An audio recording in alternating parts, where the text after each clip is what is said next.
ৰাম নাৰাজন ৰাম সমস্যাৰ সমাধান কেনেকৈ কৰিব? কাষত থকা সূৰ্যটোৰ কি সমস্যা নাই নেকি? তেখেতৰ ক'ত ভোক নাই, দুখ নাই নেকি? সূৰ্যেও নিজৰ ইচ্ছামতে চলিব পাৰিছিল, কিন্তু তেওঁ মানুহৰ দৰে মনমোহী নহ'ল। পৃথিৱীত যিজনে শক্তি লাভ কৰে তেওঁ মনমোহী কৰিবলৈ আৰম্ভ কৰে। ভাৰত চৰকাৰৰ সংবিধান প্ৰৱৰ্তন হৈছে, কিন্তু প্ৰকৃতিৰ সংবিধান পৃথিৱীত প্ৰয়োগ কৰা হোৱা নাই। মানুহ প্ৰকৃতিৰ পৰা আহিছে আৰু প্ৰকৃতিৰ ওপৰতে নিৰ্ভৰশীল।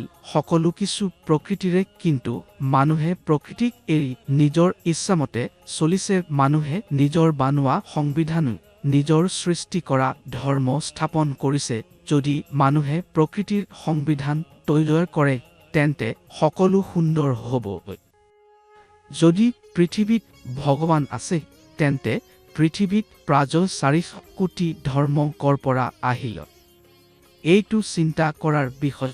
পৃথিৱীত সৰ্বপ্ৰথম ক'ৰ পৰা আহিছিল? আল্লাহ ভগৱান নাইবা মানুহ? যিজনে আপোনাক সৃষ্টি কৰিছে তেওঁক সন্মান দিব লাগে। যদি পৃথিৱীত গছ-গছনি নাথাকিলহেঁতেন তেন্তে মানুহে কেনেকৈ শ্বাস ল'ব? গছ-গছনিয়ে মানুহক জীৱন দিছে। বৰ্তমান পৃথিৱীত যুদ্ধ চলি আছে, য'ত এটা ডাঙৰ দেশ এটাই সৰু দেশক আক্ৰমণ কৰিছে, কিন্তু কোনোবাই এই দেশসমূহক যুঁজ বন্ধ কৰিবলৈ কৈছে নে?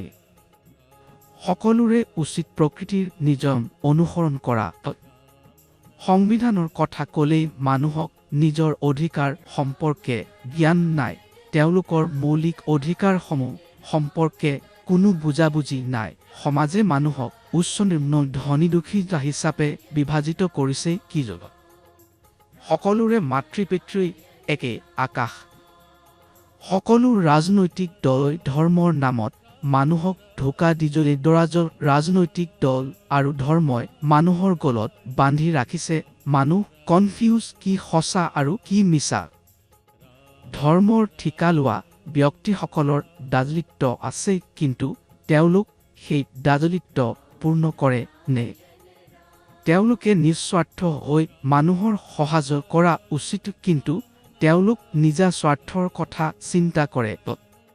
ব্যক্তিগত সম্পত্তি প্ৰসাৰ কৰা ধৰ্ম নহয়। পৃথিৱীত যিমান দিন ব্যক্তিগত সম্পত্তিৰ প্ৰভাৱ থাকিব তেন্তে পৃথিৱীৰ কোনো উন্নতি নহ'ব।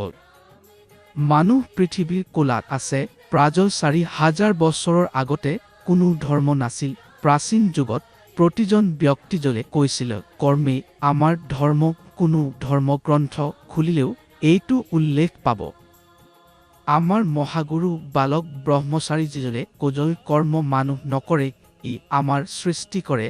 যিজনে আমাৰ সৃষ্টি কৰিছে, যিজনে আমাক জন্ম দিছে তেওঁ হ'ল আকাশ আৰু প্ৰকৃতি। ৰাম নাৰাজন ৰাম নাম জপ কৰক। এই নামৰ শক্তিৰে সমগ্ৰ ব্ৰহ্মাণ্ড উদ্ধাৰ কৰিব পাৰে।